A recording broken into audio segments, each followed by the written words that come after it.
ಎಲ್ಲ ದೈವಕ್ಕೆ ನಿಮ್ಮ ಮೆಲ್ಲಡಿಗೆ ಘನವೆಂದು ಸೊಲ್ಲಿಗೊಮ್ಮೊಮ್ಮೆ ನುತಿಪೆ ನಾಮ ಗುರುರಾಯ ಸಲ್ಲೀಲೆಯಿಂದ ಕೃಪೆಯ. ಸದಾಕಾಲ ಸ್ಮರಣೀಯರಾದ ಗುರುದೇವರನ್ನು ಹೃದಯಾರೆ ಧ್ಯಾನಿಸಿಕೊಂಡು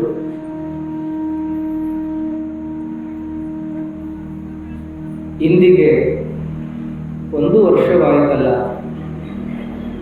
ಜ್ಞಾನ ಯೋಗಿಗಳು ನಮ್ಮ ನಗಲಿ ಅಂಥ ಮಹಾತ್ಮರಿಗೆ ಹೃದಯಾರೆ ನಮನಗಳನ್ನು ಸಲ್ಲಿಸಿ ಪ್ರವಚನಕ್ಕೆ ಆಗಮಿಸಿ ಶೋಭೆಯನ್ನು ತರ್ತಾ ಇರುವ ಎಲ್ಲ ತಾಯಂದಿರಿಗೂ ಹಿರಿಯರಿಗೂ ಶರಣಾರ್ಥಿಗಳು.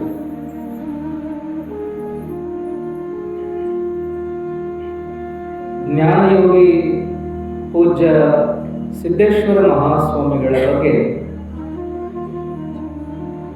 ಕೇಳಿದವರು ಇಲ್ಲಿ ಇಲ್ಲ ಅಂತಲೇ ಭಾವಿಸ್ಬೇಕು. ನಾವು ಕೇಳಿಲ್ಲ ಅನ್ನೋರಿಲ್ಲ, ಎಲ್ಲರೂ ಕೇಳಿದವರೇ ಇದ್ದಾರೆ, ನೋಡಿದವರಿದ್ದಾರೆ, ದರ್ಶನ ಮಾಡಿಕೊಂಡವರಿದ್ದಾರೆ. ಆದರೂ ಕೂಡ ಅವರ ಚಿಂತನೆಗಳನ್ನು ನಾವು ಮತ್ತೆ ಮತ್ತೆ ಮೆಲುಕು ಹಾಕಬೇಕು. ಅವರು ಬಾಳಿ ಹೋದ ರೀತಿಯನ್ನು, ಜಗಕ್ಕೆಲ್ಲ ಬಾಳಲು ಕಲಿಸಿದ ರೀತಿಯನ್ನು ನಾವೆಲ್ಲರೂ ಮೆಲುಕು ಹಾಕಲೇಬೇಕು. ನಾವೆಲ್ಲರೂ ಕೇಳ್ತೀವಿ, ಬಹಳ ಸರಳವಾಗಿದ್ರು, ಬಿಳಿ ಬಟ್ಟೆಗಳನ್ನು ಉಡ್ತಿದ್ರು, ಕಿಸೆ ಇಲ್ಲದ ಅಂಗಿಯನ್ನು ತೊಡ್ತಿದ್ರು, ಮೃದುವಾಗಿ ಮಾತಾಡ್ತಿದ್ರು,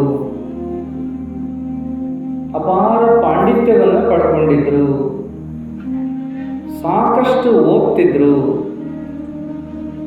ಎಲ್ಲರನ್ನು ಹಚ್ಕೊಂಡು ಮಾತಾಡಿಸ್ತಿದ್ರು, ಎಲ್ಲರ ಕಷ್ಟಗಳಿಗೆ ಸ್ಪಂದಿಸ್ತಿದ್ರು, ಸಮಸ್ಯೆಗಳಿಗೆ ಉತ್ತರಿಸ್ತಿದ್ರು. ಏನ್ ಕೇಳಿದ್ರು ಕೂಡ ಅದನ್ನ ಬಿಡಿಸಿ ತಿಳಿಸಿ ಹೇಳುವಂತಹ ಜ್ಞಾನ ಅವರಿಗಿತ್ತು. ಎಲ್ಲರ ಬಗ್ಗೆ ನಿರಪೇಕ್ಷ ಭಾವನೆ ಇತ್ತು.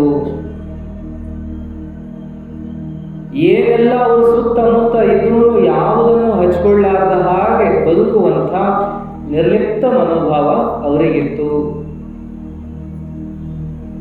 ಇದೆಲ್ಲವನ್ನು ನಾವು ಕಂಡೀವಿ, ಕೇಳೀವಿ. ಅಂಥ ಮಹಾತ್ಮರ ಬಗ್ಗೆ ಬಹಳಷ್ಟು ಜನ ಚಿಂತನೆ ಮಾಡ್ತಾ ಇದ್ದಾರೆ, ತಮ್ಮ ನುಡಿನಮನವನ್ನು ಸಲ್ಲಿಸ್ತಾ ಇದ್ದಾರೆ. ಅವರ ಕುರಿತು ತಾವು ಕಂಡಂಥ ವಿಚಾರಗಳನ್ನು ಪುಸ್ತಕದ ರೂಪದಲ್ಲಿ, ಲೇಖನದ ರೂಪದಲ್ಲಿ, ಕಾವ್ಯದ ರೂಪದಲ್ಲಿ, ವಚನದ ರೂಪದಲ್ಲಿ ಬರಿತಾ ಇದ್ದಾರೆ. ಇಂಥ ಎಲ್ಲ ವಿಚಾರಗಳನ್ನು ಇವತ್ತು ನಾವು ನೋಡ್ತಾ ಇದ್ದೀವಿ. ಜ್ಞಾನಯೋಗಿ ಪೂಜ್ಯ ಸಿದ್ದೇಶ್ವರ ಅವರು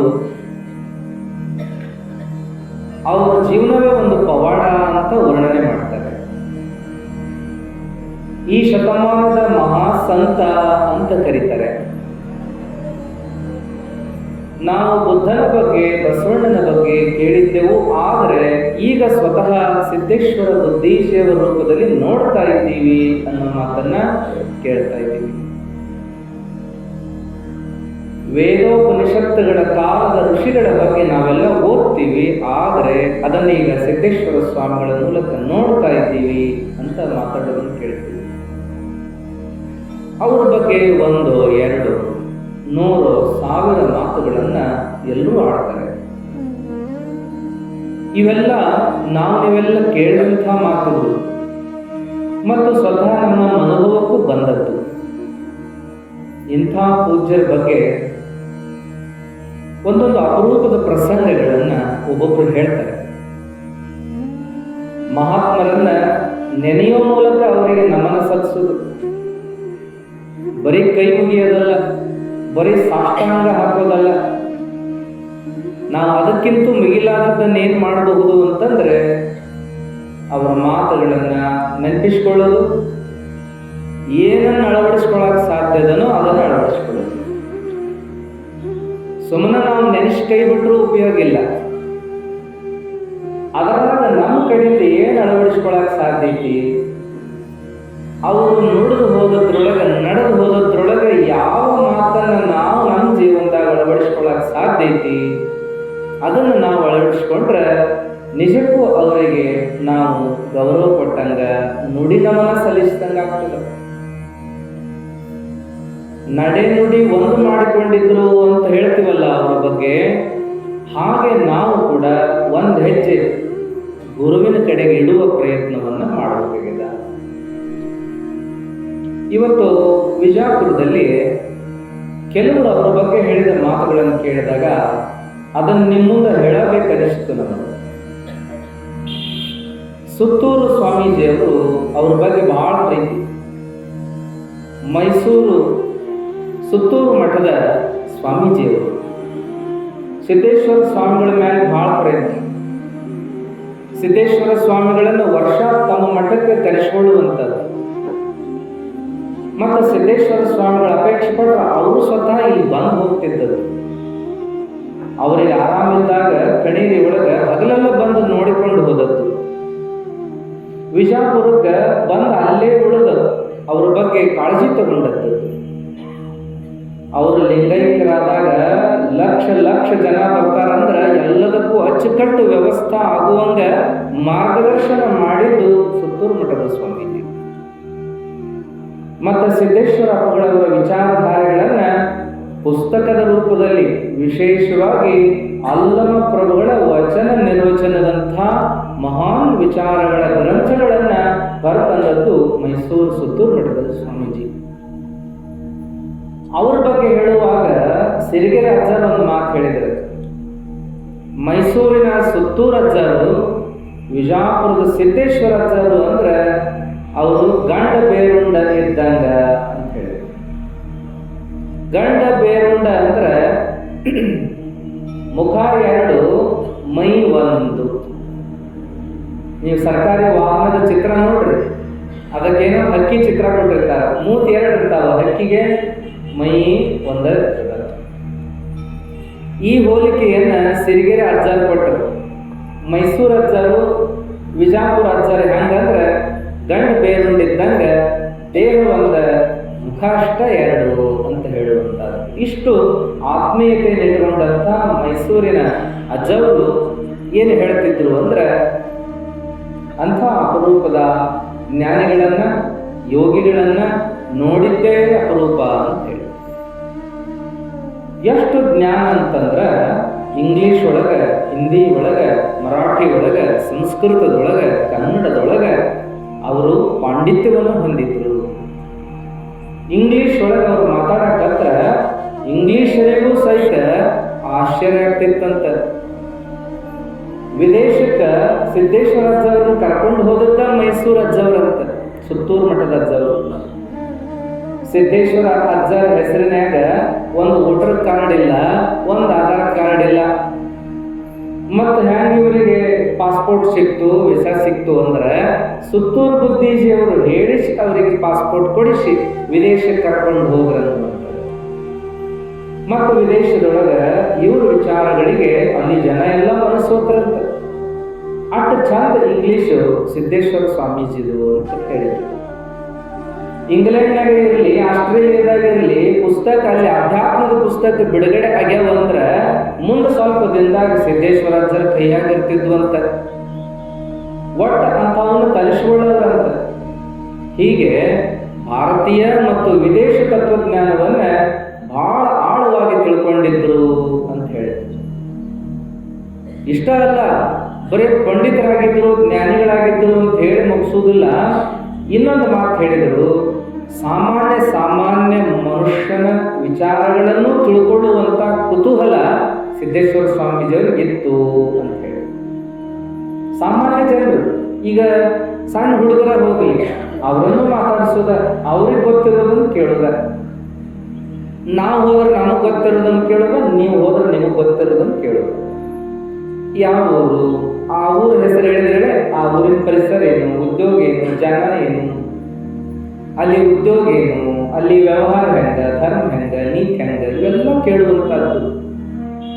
ಮತ್ತು ನಮ್ಮ ಕವಿಶೇಖರ್ ಸರ್ ಅಂತವ್ರು ಅದಂದ್ರೆ ಅದು ಕಲೆ ಹೆಂಗ, ಬಣ್ಣ ಹೆಂಗ, ಕುಂಚ ಹೆಂಗ, ರೇಖಾಚಿತ್ರ ಅಂದ್ರೆ ಹೆಂಗ, ಚುಕ್ಕಿ ಚಿತ್ರ ಅಂದ್ರೆ ಹೆಂಗ, ಇವೆಲ್ಲ ಕೇಳ್ಕೊತಕೊಂಡು ಯಾರು ಹೋಗ್ತಾರಲ್ಲ ಬದಾಮಿ ಗುರುಗಳಂತವ್ರು ಹೋದ್ರೆ ಆರ್ಥಿಕ ವ್ಯವಹಾರಗಳನ್ನ ವಿಚಾರ, ಯಾರ್ಯಾರು ಯಾವ್ಯಾವ ವಿಷಯದೊಳಗೆ ಅನುಭವಿಗಳಿರ್ತಾರಲ್ಲ ಅದನ್ನು ಕೇಳುವಂಥದ್ದಿತ್ತು. ನಾವು ಅವ್ರನ್ನ ಭೇಟಿ ಆಗಕ್ಕೆ ಹೋದಾಗ ಅಂಥದ್ದನ್ನೆಲ್ಲ ನೋಡಿವಿ. ಮುಂದೆ ಪ್ರಶ್ನೆ ಹಾಕೋರು, ಹೆಂಗೇನು ಹಂಗೇನು ಅಂತ ನಮ್ಮನ್ನೇ ಕೇಳೋರು. ಅವ್ರೇನು ಹೇಳ್ತಿದ್ದಿಲ್ಲ. ಪ್ರವಚನ ಕೂತಾಗ ಹೇಳೋದನ್ನ ಬಿಟ್ರೆ ಬಾಕಿ ಅಂತ ಕೂತ್ಕೊಂಡಾಗ ಮಾತಾಡೋದೇನಪ್ಪ ಅಂದ್ರೆ ನಮ್ಮ ಬಾಯಿಲೇನೆ ಕೇಳೋದು. ನನಗೆ ಇಲ್ಲಿ ಇದೆ ಬನಟ್ಟಿ ಪ್ರವಚನ ಇದ್ದಾಗ ವಾಕಿಂಗ್ ಮಾಡುವಾಗ ಒಂದು ಮಾತು ಕೇಳಿ, ಏನಪ್ಪ ಅಂದ್ರೆ ಹಿರಿಯರಿಗೂ ಕಿರಿಯರಿಗೂ ಆಗಿ ಬರುವುದಿಲ್ಲ ಅಂತ ಒಂದು ಮಾತದ. ಸಣ್ಣರದನ್ನು ದೊಡ್ಡರು ಒಪ್ಪೋದಿಲ್ಲ, ದೊಡ್ಡರದನ್ನು ಸಣ್ಣರು ಒಪ್ಪೋದಿಲ್ಲ. ಯಾಕೆ ಹೆಂಗ ಅಂತ ಕೇಳಿದ್ರು. ನಾನು ಮುಜುಗರ ಮಾಡ್ಕೊಂಡೆ. ಅವ್ರ ಮುಂದೆ ಏನು ಮಾತಾಡೋದು, ಎಲ್ಲ ತಿಳಿದವ್ರ ಮುಂದೆ ಇನ್ನೇನು ತಿಳಿಸಿ ಹೇಳೋದ. ನಾವು ಮುಜುಗರ ಮಾಡಿಕೊಂಡಾಗ ನಮ್ಮ ಹಿಂದೆ ಒಂದು 2 ಹೆಜ್ಜೆ ದೂರ ಇದ್ರೆ ಹಳಿಂಗಳಿ ಅಜ್ಜಾರ, ಅವ್ರ ಕಡೆ ಹೊಳ್ಳಿ ನೋಡಿ ಒಂದು ಮಾತು ಕೇಳಿ ಇವರಿಗೆ, ಇವರು ಸುಮ್ಮನೆ ನೋಡ್ರಿ ನೀವೇನಂತೀರಿ ಅಂತ ಅವ್ರಿಗೆ ಕೇಳಿದ್ರು.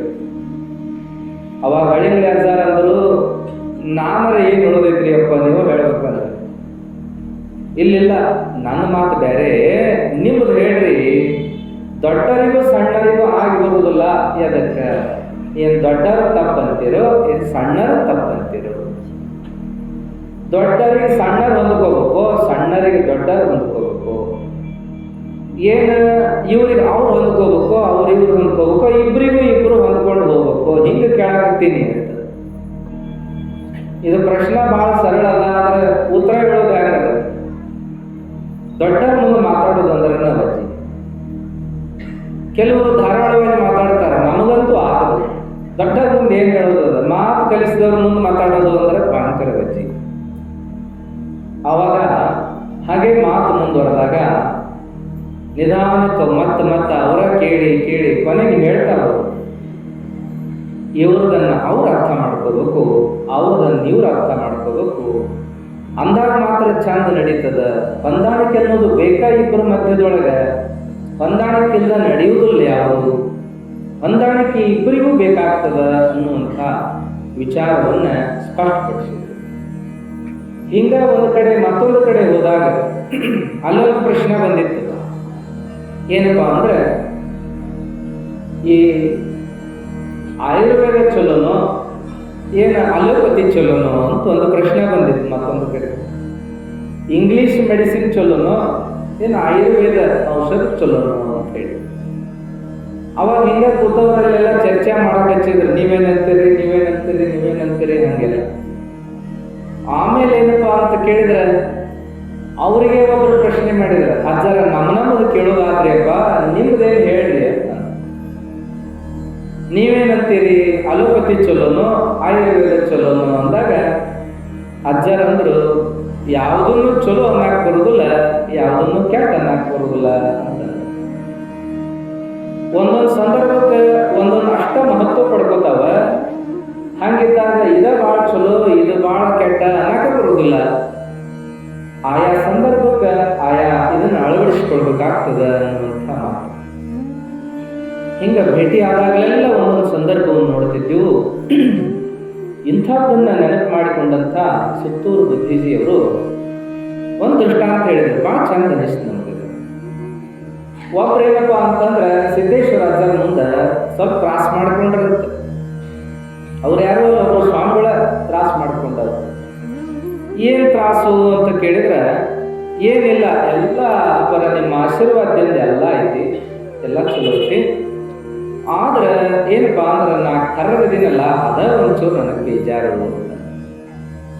ಬಣ್ಣ ಭಾಳ ಕಡು ಕರ್ರಗ, 11 ಮಾಸೆ ಅಂತಾರಲ್ಲ ಆಡ್ಕೊಳ್ಳೋರು, ನಗಜಟಿಗೆ ಮಾಡೋರು, ಆ ನಮ್ಮನೆ ಇದ ನನಗೆ ಒಟ್ಟ ಸಹನ ಆಗೋದು. ಏನಿದು ಬಣ್ಣ ಅಂತ ನನಗೆ ಭಾಳ ಬೇಜಾರಾಗ್ತದ ಒಮ್ಮೊಮ್ಮೆ ಅಂದ್ರೆ. ಸಿದ್ದೇಶ್ವರ ಅಜ್ಜ ಅವರು ಅವ್ರಿಗೇನು ಹೇಳಿದ್ರಂತ, ಆಮೇಲೆ ವೇದಿಕೆ ಒಳಗೆ ಮಾತಾಡ್ಲಿಕ್ಕೆ ಕೂತ್ಕೊಂಡಾಗ ಅದ ವಿಷಯ ತಗೊಂಡ್ರಂತ್ರಿ. ಕಪ್ಪು ಬಣ್ಣ ಅನ್ನೋದನ್ನ ಬಣ್ಣ ಅಂತ ತಗೊಂಡು ಅದರೊಳಗೆ ಕಪ್ಪು ಬಣ್ಣ ಅಂತ ಆರಿಸಿಕೊಂಡು ಕಪ್ಪು ಬಣ್ಣದ ಮೇಲೆ 1 ತಾಸು ಪ್ರವಚನ ಮಾಡಿದಿರುತ್ತೆ. ಈಗ ರಾತ್ರಿ ಆಕಾಶ ಹೆಂಗೈತಿರಪ್ಪ ಅಂದ್ರೆ ಕರ್ರಗೈತೆ, ಹಿಂಗ ಕಾಕ ಅಂತ ಕರೆಯೋ ಕಾಯ ಹೆಂಗೈತೆ ಕರ್ರಗ. ಚೈತ್ರದೊಳಗೆ ಕೂಗುವ ಕೋಗಿಲ ಬಣ್ಣ ಹೆಂಗೈತಿ ಕರ್ರಗ. ನಿಮ್ ತಲೆ ಕೂದಲು ಹೆಂಗದವ ಕರ್ರಗ. ಹಿಂಗ ಒಂದೊಂದನ್ನ ಹೇಳ್ಕೊತ ಏನ್ ಹೇಳಿದ್ರು ಅಂದ್ರೆ ಇವೆಲ್ಲವೂ ತನ್ನದೇ ಆದ ಶ್ರೇಷ್ಠತೆಯನ್ನು ಪಡ್ಕೊಂಡವ. ಬೆಳಕಿಗಿಂತಲೂ ಕತ್ತಲಿಗೆ ಬಹಳ ಶಕ್ತಿ ಐತಿ ಅಂತ ಹೇಳಿದ್ರು. ಬಿಳಿ ಬಣ್ಣಕ್ಕಿಂತ ಕಪ್ಪು ಬಣ್ಣಕ್ಕೆ ಬಹಳ ಶಕ್ತಿ ಅದ, ಶಾಖವನ್ನು ಹಿಡಿದಿಟ್ಟುಕೊಳ್ಳೋ ಶಕ್ತಿ ಅದ. ಮತ್ತ ಅದರೊಳಗೆ ಏನಪ್ಪಾ ಅಂತಂದ್ರೆ ತನ್ನೊಳಗಿಂದ ಹೊಸ ಶಕ್ತಿಯನ್ನು ಉತ್ಪಾದನೆ ಮಾಡುವಂತ ಹೊರಹೊಮ್ಮಿಸುವಂತ ಶಕ್ತಿ ಆ ಕಪ್ಪು ಬಣ್ಣಕ್ಕದ ಅನ್ನೋದನ್ನ ಹೇಳ್ಕೋತ ಆಮೇಲೆ ಏನ್ ಹೇಳಿದ್ರಂತ, ಈ ಸಾಲಿ ಒಳಗೆ ಪಾಠ ಮಾಡ್ತಾರಲ್ಲ ಬೋರ್ಡ್, ಅದೇ ಹೇಳಿರ್ತದೆ ಕರ್ರ ಬಣ್ಣ, ಕಪ್ಪು ಬಣ್ಣ. ಅದು ವಿದ್ಯಾ ಕಲಿಸೋದಕ್ಕೆ ಅತ್ಯಂತ ಸಹಾಯ ಆಗುವಂತಹ ಬೋರ್ಡ್ ಏನಿಲ್ಲ ಅಲ್ಲಿಗೆ ಅದು ಕಪ್ಪು ಐತಿ. ಹಿಂಗೆಲ್ಲ ಹೇಳ್ಕೋತ ಕಪ್ಪು ಬಣ್ಣಕ್ಕೆ ಅದರದೇ ಆದ ಮಹತ್ವದ ಅಂತಂದು ಎಲ್ಲ ಹಕ್ಕಿಗಳನ್ನ ಬಿಟ್ಟು ಬಸವಣ್ಣವರು ಕಾಗಿನ ನೆನೆಸ್ಯಾರ ನೋಡ್ರಿಪ್ಪ ಅಂಥೇಳಿ. ಕಾಗೆಯೊಂದಗುಳ ಕಂಡರೆ ಕರೆಯದೆ ತನ್ನ ಬಳಗವನೆಲ್ಲ, ಕೋಳಿಯೊಂದು ಗುಟುಕು ಕಂಡರೆ ಕರೆಯದೆ ತನ್ನ ಕುಲವನೆಲ್ಲ ಅಂತ ವಚನದ ಉದಾಹರಣೆ ಕೊಟ್ಟು ಕಾಗಿಗ ಹೇಳ್ಯಾರ ನೋಡಿ ಬಸವಣ್ಣ. ಕರ್ಕೊಂಡು ತಿನ್ನೋ ಬುದ್ಧಿ ಯಾವ್ದಕ್ಕಾದ್ರೂ ಇತ್ತಂದ್ರೆ ಅದು ಕಾಗಿಗೆ ಮಾತ್ರ. ಮತ್ತೆ ಎಂಥ ಒಳ್ಳೆ ಗುಣ ಐತಲ್ಲ ಅದಕ್ಕೆ.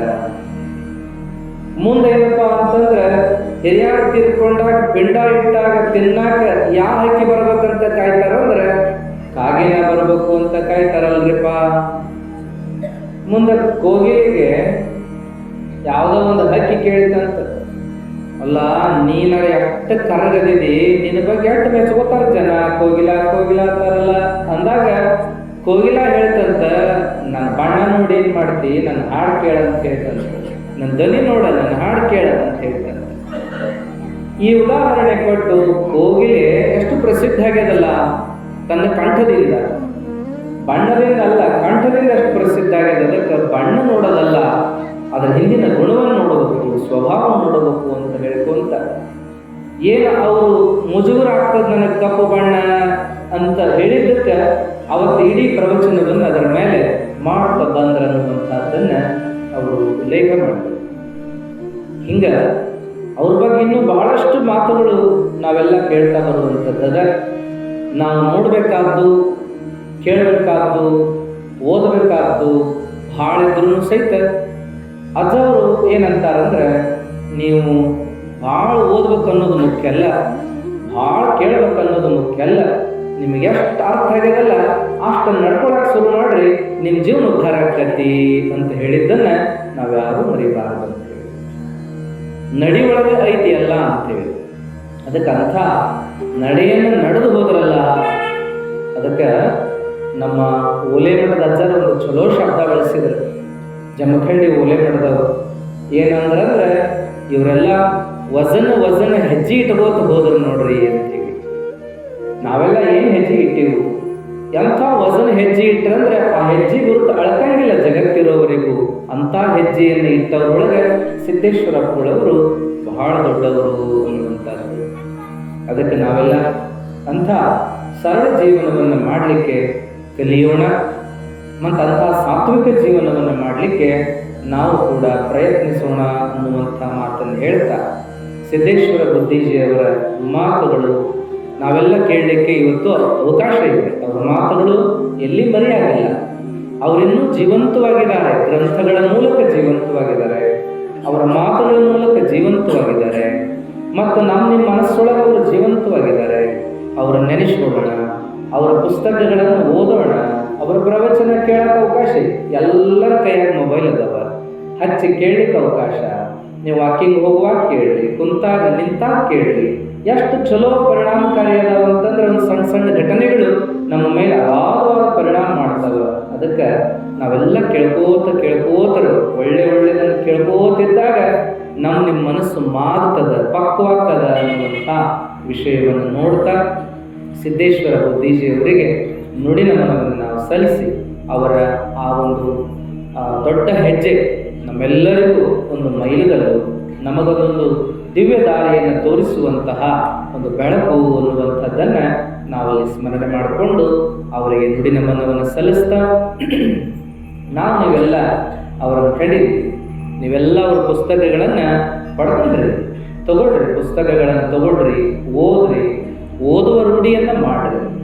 ಒಂದು ದೃಷ್ಟಾಂತ ಹೇಳಿಬಿಡ್ಬೇಕು ನಿಮಗೆ. ಒಬ್ಬರು ಹಾಸಿಗೆ ಹಿಡಿದಿದ್ರು, ನಾವು ನೋಡಕ್ಕೆ ಹೋಗಿದ್ದೀವಿ.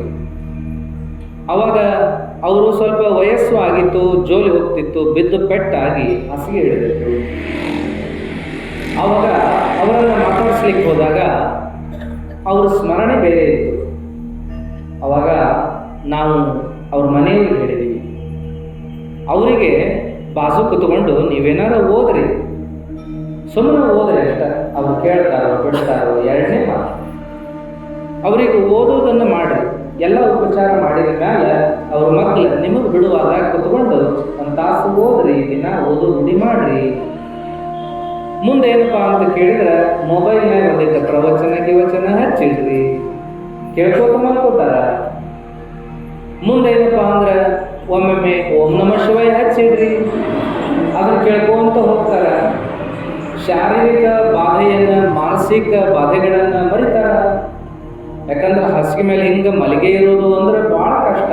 ನಿಮ್ಗೆ ಗುರ್ತದ, ಮೈ ಕೆತ್ತದಂತ ನೀವೆಲ್ಲ ನೋಡ್ತಿರ್ತೀರಿ, ಹಿರಿಯರನ್ನೆಲ್ಲ ನೋಡಿರ್ತೀರಿ. ಭಾಳ ಕಷ್ಟ.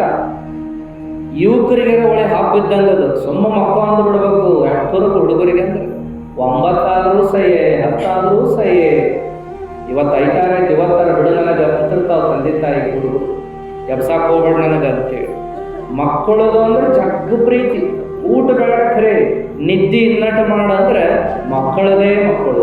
ಎಷ್ಟು ಪ್ರೀತಿ ಅಂದ್ರೆ ಅದ ವಯಸ್ಸಿದ್ದಾಗ ಮಕ್ಕಳದಕ್ಕೆ ಪ್ರೀತಿ ಇದ್ದವ್ರೆ ಎಲ್ಲ ಮುಗಿದ ಮ್ಯಾಲ ಮುಪ್ಪಾದಾಗ ಮಕ್ಕಳು ಇನ್ನಟ ಅಂದ್ರೆ ನಿದ್ದೆ ಬರ್ಬೋದು ಅಂತಾರ. ಮತ್ತೆ ಏನು ಮಲಗ್ತಾರಲ್ಲ, ಕೆತ್ತೆ ಬಿಡ್ತಾವ. ಮಲಿಗೆ ಮಗಲ ಬಳಸಕ್ಕಾಗವಲ್ದು, ಮೈ ಕೆತ್ತದ, ಎದ್ದು ಕುಂದ್ರಕ್ಕಾಗವಲ್ದು, ನಡೆದಾಡಕ್ಕಾಗವಲ್ದು, ದೇವ್ರಾಗ ಕರ್ಕೋಯಪ್ಪ ಏನಿದು ಅಂತಾರೆ. ಅದಕ್ಕೆ ನೋಡ್ರಿ, ನಾವೇನು ಮಾಡಬೇಕು ಅಂದ್ರೆ ಶಕ್ತಿ ಇದ್ದಾಗ ರೂಢಿ ಮಾಡಬೇಕು. ಶಕ್ತಿ ಇದ್ದಾಗಲೇ ಮಾಡುವ. ಅದಕ್ಕೆ ಹೇಳಿರಲ್ಲ, ಹಣವಿದ್ದಾಗಲೇ ಭಕ್ತಿ, ನೆಣವಿದ್ದಾಗಲೇ ಸೇವೆ, ಗುಣವಿದ್ದಾಗಲೇ ಮಾಡಿ ಮುಕ್ತಿ ಪಡೆಯಾಮ. ಶಕ್ತಿ ಇದ್ದಾಗ ಮಾಡಬೇಕು. ನಾವು ಪುರಾಣ ಪ್ರವಚನ ಕೇಳೋದಂದ್ರೆ, ಪುಸ್ತಕ ಓದೋದಂದ್ರೆ, ಜಪ ಮಾಡೋದಂದ್ರೆ, ಧ್ಯಾನ ಮಾಡೋದಂದ್ರೆ ಅವೆಲ್ಲ ವಯಸ್ಸಾದ ಮೇಲೆ ಮಾಡುವು ಅಂತೀವಿ. ಆದ್ರೆ ವಯಸ್ಸಾದ್ಮೇಲೆ ಮಾಡೋಕ್ಕಾಗೋದಿಲ್ಲ. ಶಕ್ತಿ ಇದ್ದಾಗ ಮಾಡೋಕ್ಕಾಗದ್ದು, ವಯಸ್ಸಾದ್ಮೇಲೆ ಇನ್ನೇನು ಮಾಡೋಕ್ಕಾಗತಿ? ಚಂದಾಗಿ ನೆಟ್ಟಾಗಿ ಕುಂದ್ರಾಕ ಬಂದಾಗನ ಧ್ಯಾನ ಮಾಡಬೇಕು. ಒಂಚೂರು ಕೈಯ ಕಾಲ ಆಡುವಾಗನ ಜಪ ಮಾಡಬೇಕು. ಒಂಚೂರು ಆಟಾಡಕ್ಕೆ ಶಕ್ತಿ ಇರುವಾಗಲೇ ಹೋಗಿ ಪುಣ್ಯ ಕಾರ್ಯದೊಳಗೆ, ಪ್ರವಚನ ಕಾರ್ಯದೊಳಗೆ ಭಾಗಿಯಾಗಬೇಕು, ಕುಂತು ಕೇಳಬೇಕು. ವಯಸ್ಸು ಹೋದ ಮೇಲೆ ನಾನು ಯಾರು ಕರ್ಕೊಂಡು ಹೋಗ್ರಿ ಅಂದ್ರೆ ಕುಂಡ್ರೆ ಅಲ್ಲೇ ಅಂತಾರೆ, ಯಾರು ಒಲ್ಲೆ ಅಂತಾರೆ. ಶಕ್ತಿ ಇದ್ದಾಗ ಅಡ್ಡಾಡಬೇಕು, ಇಂಥವೆಲ್ಲ ಕೇಳಬೇಕು. ಕಿವಿಗೆ ಶಕ್ತಿ ಇದ್ದಾಗ ಕೇಳಿಬಿಡ್ಬೇಕು, ಬಾಯಿಗೆ ಶಕ್ತಿ ಇದ್ದಾಗ ಒಳ್ಳೇದು ಮಾತಾಡಿಬಿಡ್ಬೇಕು, ಕೈಯಾಗ ಶಕ್ತಿ ಇದ್ದಾಗ ಒಂಚೂರು ಸೇವಾ ಮಾಡಿಬಿಡ್ಬೇಕು. ಇಂಥವೆಲ್ಲ ನಾವು ಬಿಟ್ಟು ವಯಸ್ಸಾದಾಗೆಲ್ಲ ಮಾಡ್ತೀವಿ ಅಂದ್ರೆ ಯಾವುದೂ ಆಗೋದಿಲ್ಲ. ನಾವು ಅವ್ರ ಮನೆಗೆ ಹೋದಾಗ ಹೇಳಿದ್ದೀವಿ, ಒಂಚೂರು ಪ್ರವಚನ ಹಚ್ಚಿಡ್ರಿ, ಒಂಚೂರು ಮಂತ್ರ ಹಚ್ಚಿಡ್ರಿ, ಕಿವಿಗೆ ಕೇಳ್ತಾರ. ಅವಾಗ ಅವ್ರ ಮಗ ಅಂದ, ನಾವು ಹಂಗೆಲ್ಲ ಮಾಡಿದೀವ್ರಿ ಆಚಾರ, ಒಂಚೂರು ಓಂ ನಮಃ ಶಿವಾಯ ಅಂದ್ರೆ ಸಾಕು, ಮೊದಲು ಬಂದ್ ಮಾಡಂತಾನ್ರಿ. ಮುಖ್ಯ ಹೊಟ್ಟೆ ಕೇಳಿದ್ರಿ, ಹೊಟ್ಟೆ ಒಳ್ಳೆ ಅಂತಾನ್ರಿ. ಧಾರಾವಾಹಿ ಹೆಚ್ಚಿದ್ರ ಒಳ್ಳೆ ಕಣ್ಣು ಅದನ್ನ ಮಾಡಿ ನೋಡ್ತಾನ್ರಿ ಟಿವಿ ಕಡೆ. ಓಂ ನಮಃ ಶಿವಾಯ ಹೆಚ್ಚಿದ್ರೆ ಮೊದಲು ಬಂದ್ ಮಾಡಂತಾನ. ಅದನ್ನ ಹೆಂಗ್ ಮಾಡೋದ್ರಿ? ನನಗಿದೊಳ್ಳೆ ವಿಚಿತ್ರ ನೋಡ್ರಿ. ಶಕ್ತಿ ಇದ್ದಾಗ ಮಾಡಕ್ಕೆ ರೂಢಿ ಮಾಡ್ಕೊಂಡ್ರೆ ಬರ್ತಾವು, ವಯಸ್ಸೋದ ಕಾಲಕ್ಕೆ ಬರೋದೇ ಇಲ್ಲ. ನೀವೇನು ಮಾಡಿದ್ರು ಸಾಧ್ಯ ಇರೋದಿಲ್ಲ. ಅವಾಗ ಜಾಸ್ರಕ್ಕ ಅವಾಗ ತೆಗೆದ್ಬಿಡೋ ಮರ ಇದನ್ನಂತ ಒಳಗೆ 2 ಗಂಟೆ ತೆಗೆದಿಡ. ಅದ ನಾ ಏನು ಪೂಜೆ ಮಾಡ್ಕೊತೀನಿ, ರುದ್ರಾಕ್ಷ ತೆಗೆದು ನಡ್ತಾವ. ಜಪ ಮಾಡೋಕ್ಕಾಗಲ್ಲ, ಧ್ಯಾನ ಮಾಡೋಕ್ಕಾಗಲ್ಲ, ಓದಕ್ಕಾಗಲ್ಲ, ಕೇಳೋಕ್ಕಾಗಲ್ಲ, ಏನೂ ಮಾಡೋಕ್ಕಾಗಲ್ಲ. ನಾವೇನು ಮಾಡ್ತೀವಿ ಅಂದ್ರೆ ಇಂಥವೆಲ್ಲ ವಯಸ್ಸಾದ ಕಾಲಕ್ಕೆ ಮಾಡ್ಬೇಕಂತ ತೆಗೆದಿಡ್ತೀವಿ. ಅವನ್ನೆಲ್ಲ ಪೋಸ್ಟ್ಪೋನ್ ಮಾಡ್ತೀವಿ. ಅದಕ್ಕೆ ಹಂಗೆ ಮಾಡಬಾರ್ದು. ಶಕ್ತಿ ಇದ್ದಾಗ ಇವನ್ನೆಲ್ಲ ರೂಢಿ ಮಾಡ್ಕೊಂಡ್ಬಿಡ್ಬೇಕು. ನಮ್ಮ ಕವಿಶೆಟ್ರಿಗೆ ನಾವು ಹೇಳ್ತಿರ್ತೀವಿ, ಪುಣ್ಯವಂತರಿದ್ದೀರಿ, ನೀವು ಎಲ್ಲ ಕಡೆ ಅಡ್ಡಾಡ್ತೀರಿ, ನೋಡ್ತೀರಿ, ಕೇಳ್ತೀರಿ. ವಯಸ್ಸು ಹೋದ್ಮೇಲೆ ಏನು ಮಾಡೋದು? ಎಲ್ಲ ಕೈಕಾಲು ನಿಂತ ಮೇಲೆ ಏನು ಮಾಡಕ್ಕೆ ಬರ್ತದ್ರಿ? ಏನು ಮಾಡಕ್ಕೆ ಬರ್ತದೆ?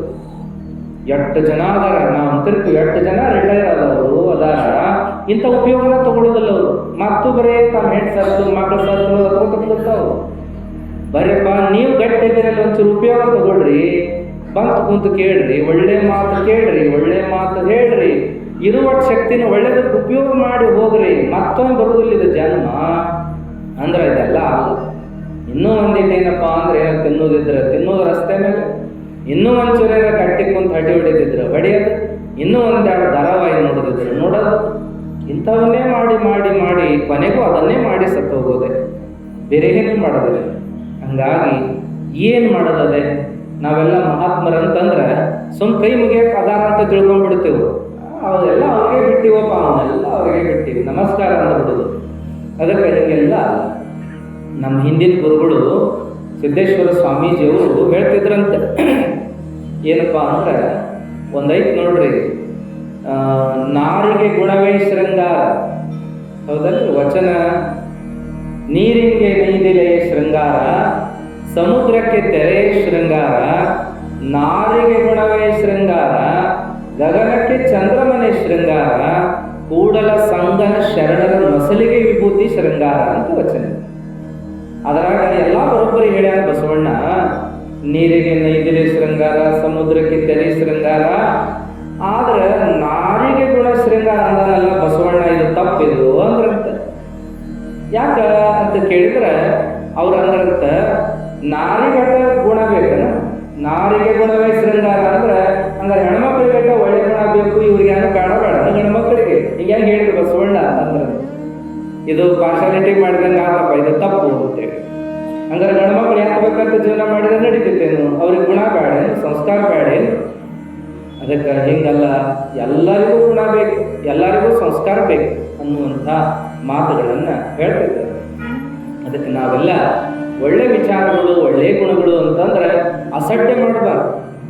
ಇನ್ನು ಯಾವ ಕಾಲದ ಮಾತ್ರಿ, ಬಹುಶಃ ಮುಂದಿನ ಹುಡುಗರು ಅನ್ಬೋದು, ಏನೋ ಇವು 4 ಹುಡುಗರು ಬಂದು ಗೊತ್ತಾವ ಕರೆ, ಇವು ಇದಕ್ಕಿಂತ ಮುಂದಿನ ಹುಡುಗರು ಅನ್ಬೋದು, ಏನು ಪುರಾಣ ಪ್ರವಚನ ಅಂದ್ರೆ ಇನ್ನು ಯಾವ ಕಾಲದಾಗಿದ್ದೀರಿ ನೀವು ಅಂತ ಕೇಳ್ಬೋದು ನಿಮಗೆಲ್ಲ. ಅದಕ್ಕಾಗಿ ಇಂಥದ್ದನ್ನು ನಮ್ಮ ಹಿರಿಯರು ಕಾಯ್ಕೋತ ಬಂದಾರೆ. 8 ವರ್ಷದಿಂದ ಅದಾವೇ ನೀವು ಪುರಾಣ ಪುಣ್ಯಕಥೆಗಳು, ಇವನು ಕಾಯ್ಕೋತ ಬಂದಾರ ನಮ್ಮ ಹಿರಿಯರು. ಅದಕ್ಕೆ ನಾವು ಇದನ್ನ ಮುನ್ನಡೆಸ್ಕೋತ ಮಾಡ್ತೀವಿ. ಅದಕ್ಕೆ ನೀವೆಲ್ಲರೂ ಗುಣವಂತರ, ಯಾಕಂದ್ರೆ ನೀವೆಲ್ಲ ಬರ್ತೀರಿ, ಭಾಗಿಯಾಗ್ತೀರಿ, ಆಸಕ್ತಿಯಿಂದ ಕೇಳ್ತೀರಿ, ಸಂತೋಷ ಪಡ್ತೀರಿ, ಸೇವಾ ಮಾಡ್ತೀರಿ ಅನ್ನೋದೇ ಒಂದು ದೊಡ್ಡ ಪುಣ್ಯದ ವಿಷಯ ಅನ್ನುವಂಥ ಮಾತುಗಳನ್ನು ಹೇಳ್ತಾ ನಾವೆಲ್ಲರೂ ಅಂಥ ಕೆಲಸವನ್ನ ಮಾಡೋಣ. ನಮಗೇನು ಮಹಾತ್ಮರಾಗಕ್ಕೆ ಆಗೋದಿಲ್ಲ ಖರೆ, ಆದರೆ ಮನುಷ್ಯರಾಗಕ್ಕೆ ಬರ್ತದಲ್ಲಪ್ಪ.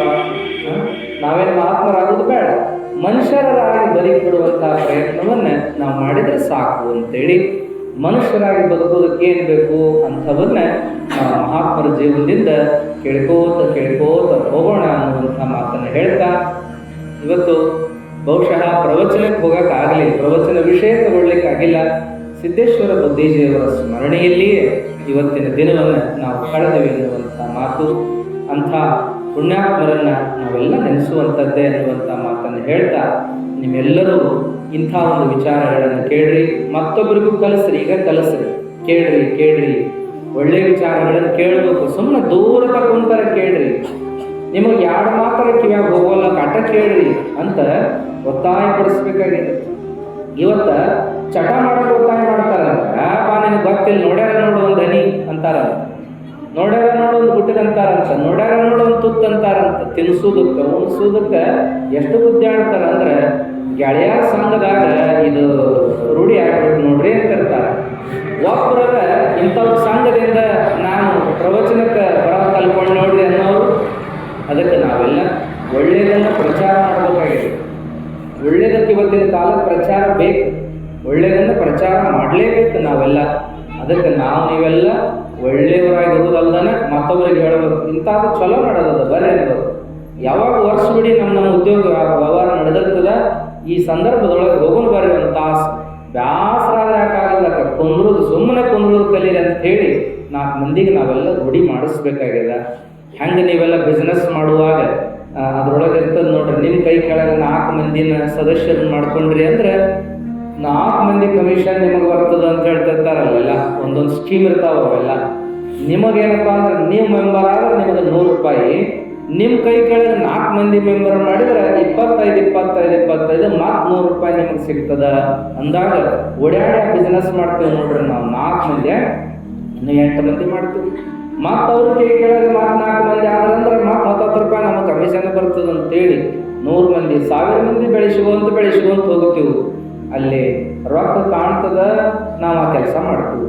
ಇಲ್ಲೇ ನಮಗೆ ಪುಣ್ಯ ಕಾಣಂಗಿಲ್ರಿ, ಆದ್ರೆ ಪುಣ್ಯ ಸಿಗ್ತದ. ಕಾಣಲಿಲ್ಲ ಅಂದ್ರೂ ನಿಮಗೆ ಪುಣ್ಯ ಸಿಗ್ತದ. ಅದಕ್ಕೆ ನಾವೆಲ್ಲರೂ ಮಾಡಬೇಕಾಗಿದ್ದು ಅದನ್ನ. ಆಶೀರ್ವಾದ ಕಾಣಂಗಿಲ್ಲ, ಪುಣ್ಯ ಕಾಣಂಗಿಲ್ಲ. ಅದಕ್ಕೆ ಅಂಥ ಕಾಣದ ಸಂಪತ್ತು ಇವೆಲ್ಲ, ಆಶೀರ್ವಾದ ಮತ್ತು ಪುಣ್ಯ ಅನ್ನುವಂಥವು. ಸೇವಾ ಮಾಡಿದರೆ ಪುಣ್ಯ ಬಂತು, ಮತ್ತು ಸದ್ಭಾವದಿಂದ ನಡ್ಕೊಂಡ್ರೆ ಆಶೀರ್ವಾದ ಸಿಗ್ತದೆ. ಅದಕ್ಕೆ ಇಂಥ 2 ಕೆಲಸವನ್ನು ನಾವು ಮಾಡಬೇಕಾಗ್ಯದ. 4 ಮಂದಿಗೆ ಅಂಥದ್ದನ್ನು ಕಲಿಸ್ಬೇಕಾಗ್ಯದ. ಆ ಕೆಲಸವನ್ನು ನಾವೆಲ್ಲರೂ ಮಾಡೋಣ. 4 ಮಂದಿ ಕರ್ಕೊಂಬರೋಣ, ನಾವು ಕೇಳ್ರಿ, ಮಾಡ್ರಿ, ಹೋದ್ರಪ್ಪ ಅಂತ ಕೆಲಸ. ಇತ್ತೀಚೆಗೆ ಏನಾಗಿದೆ ಅಂದ್ರೆ ಗುಡಿಗುಂಡಾಗ ಹೋದ್ರು 5 ನಿಮಿಷ ಕುಂದ್ರಕ್ಕೆ ಟೈಮ್ ಇಲ್ರಿ. ಇನ್ನೂ ಗುಡಿಯಾಗ ಬರ್ತಾರ, ದೇವ್ರ ಮುಂದೆ ನಿಲ್ತಾರ, ಕೈ ಮುಗಿತಾರ ಅನ್ನೋದೇ ಹೆಚ್ಚಿಂದಾಗ್ಯದ. ಅಂಥವ್ರು 4 ಮಂದಿ ಆಗ್ಯಾರ, ಒಳಗೆ ಬಂದು ಕೈ ಮುಗಿಯೋರು. ಹೊರಗೆ ರಸ್ತೆ ಮೇಲೆ ಟಾಟಾ ಮಾಡಿ ಹೋಗೋ ಮಂದಿನೇ ಬಹಳ 75ರಷ್ಟು ಜನ ಆಗಿದ್ದಾರೆ. ಆ ಮಾತು ಬೇರೆ. ಆದರೆ ಎಷ್ಟು ಅವಸರ ಅಂದರೆ ಕೆಲವರು ಬಂದಿರ್ತಾರೆ ಭೇಟಿಗಾಗಿ, ಅವಾಗ 5 ನಿಮಿಷ ಕೂಡಲ್ಲ, ಬಂದು ಗಾಡಿ ಇಳಿಯೋ ಪುರ್ಸೊತ್ತಿಗೆನೆ ಎಲ್ಲದರ ಗುರುಗಳೆಲ್ಲ ಇವರಲ್ಲಿ ಅಂತ ಅವಸರನೇ. ನಾವು ಹೇಳ್ತಿರ್ತೇವೆ, ಒಳಗೆ ಹೋಗ್ರಿ, ನಮಸ್ಕಾರ ಮಾಡ್ರಿ, ಮಠಕ್ಕೆ ಗುಡಿಗೆ ಹೋದಲ್ಲಿ ಅವಸರ ಮಾಡಬೇಡ್ರಿ, 5 ನಿಮಿಷ ಕುಂದ್ರಿ. ಥಿಯೇಟ್ರಿಗೆ ಹೋದ್ರೆ ಅವಸರ ಮಾಡ್ರಿ, ಯಾಕೆ ಇನ್ನೂ ಶುರುವಾಗಲಿಲ್ಲ 12 ಸಿನಿಮಾ ಅಂತ ಅವಸರ ಮಾಡ್ರಿ. ಹೋಟೆಲ್ಗೆ ಹೋದ್ರೆ ಅವಸರ ಮಾಡ್ರಿ, ಯಾಕೆ ಬರಲಿಲ್ಲ ಸರ್ವರ್ ಏನೇನೋ ಕೇಳವಲ್ಲ. ಎಲ್ಲರ ಹೋದ್ರೆ ಅವಸರ ಮಾಡ್ರಿ. ಆದ್ರೆ ಮಠಮಾನ್ಯಗಳಿಗೆ, ಗುಡಿಗುಂಡಾರಗಳಿಗೆ ಹೋದ್ರೆ ಅವಸರ ಮಾಡಬೇಡ್ರಿ. ಅಲ್ಲಿ ಹೋಗೋದ ಸಮಾಧಾನಕ್ಕೆ ಅಂದ ಮೇಲೆ ಯಾಕೆ ಅವಸರ ಮಾಡೋದು ಅಂತ ಹೇಳ್ತಿರ್ತೇವೆ. ಇವತ್ತು ಅಷ್ಟು ಮನುಷ್ಯ ಅವಸರಕ್ಕೆ ಬಿದ್ದಾನ. ಅಂಥ ಅವಸರದ ಪ್ರವೃತ್ತಿ ನಮಗೆಲ್ಲ ತೊಂದರೆ ಕೊಡ್ತದೆ. ಮುಂದೊಂದು ದಿನ ಪೆಟ್ಟು ತಿಂತೀವಿ ನಾವೆಲ್ಲ. ಅದಕ್ಕೆ ಅಂಥದ್ದನ್ನೆಲ್ಲ ಕಡಿಮೆ ಮಾಡಿಕೊಂಡು ಸಮಾಧಾನದ ಜೀವನ ನಮ್ಮದಾಗಬೇಕಾದ್ರೆ ಇಂಥವೆಲ್ಲ ನಾವು ನಡೆಸ್ಕೊಂಡು ಹೋಗೋಣ ಅನ್ನುವಂಥ ಮಾತು ಹೇಳಿ, ಇನ್ನು ಚರಿತ್ರೆ ನಾಯಕರು ಚನ್ನವೀರ ಶರಣರು ಇದ್ದಾರಲ್ಲ, ಅವರು ಬಾಲ್ಯ ಜೀವನದೊಳಗೆ ಒಂದಿಷ್ಟು ಪವಾಡಗಳಾಗ್ತಾವೆ, ಚಂದ. ಅವು ಘಟನೆಗಳೇ ಭಾಳ ಚಂದ. ಅದರೊಳಗೆ 2 ಪ್ರಸಂಗ ನಿಮ್ಮ ಮುಂದೆ ಬಿಡಿಸಿ ಹೇಳಬೇಕು, ಭಾಳ ಸ್ವಾರಸ್ಯ ಅದಾವ ಪ್ರಸಂಗ. ಅದರೊಳಗೆ ಒಂದು ಅವ್ರು ಹೇಳ್ದಂಗೆ ಆಗ್ತದ, ಕರಿಬಾಯಿ ಚಂಡ್ರಯ್ಯ ಕರಿತಾರ, ಅದೊಂದು ಪ್ರಸಂಗ. ಇನ್ನೊಂದು ಏನಪ್ಪ ಅಂದ್ರೆ ಅವನ್ಗೆ ಯಾರ ಏನ ಮಾಡಿಸ್ಯಾರ ಅನ್ನೋದೊಂದು ಪ್ರಸಂಗ ಬರ್ತದೆ. ಇದು ನಿಮಗೆಲ್ಲ ಗೊತ್ತಿರ್ತದೆ, ಎಲ್ಲರೂ ಮಾತಾಡ್ತಿರ್ತಾರ. ಅದಕ್ಕೆ ಇವೆರಡೂ ಪ್ರಸಂಗ ವಿವರಿಸಿ ನೋಡುವಂಥದ್ದು ಭಾಳ ಚಂದದ. ಅದಕ್ಕೆ ನಾಳೆ ದಿವಸ ಒಂದು ಕರಿಬಾಯಿ, ಇನ್ನೊಂದೇನಪ್ಪ ಅಂದ್ರೆ ಯಾರ ಏನ ಮಾಡಿಸ್ಯಾರ ಅನ್ನುವಂಥ 2 ವಿಷಯ ಬರ್ತಾವ. ಅವು ಚಂದ ಅದಾವ, ನಾವು ನೀವೆಲ್ಲ ಕೇಳೋಣ ಅಂತೇಳಿ ಇವತ್ತಿನ ಪ್ರವಚನ ಮಂಗಲ ಹೇಳೋಣ. ಎಲ್ಲರಿಗೂ ವಿಷಯ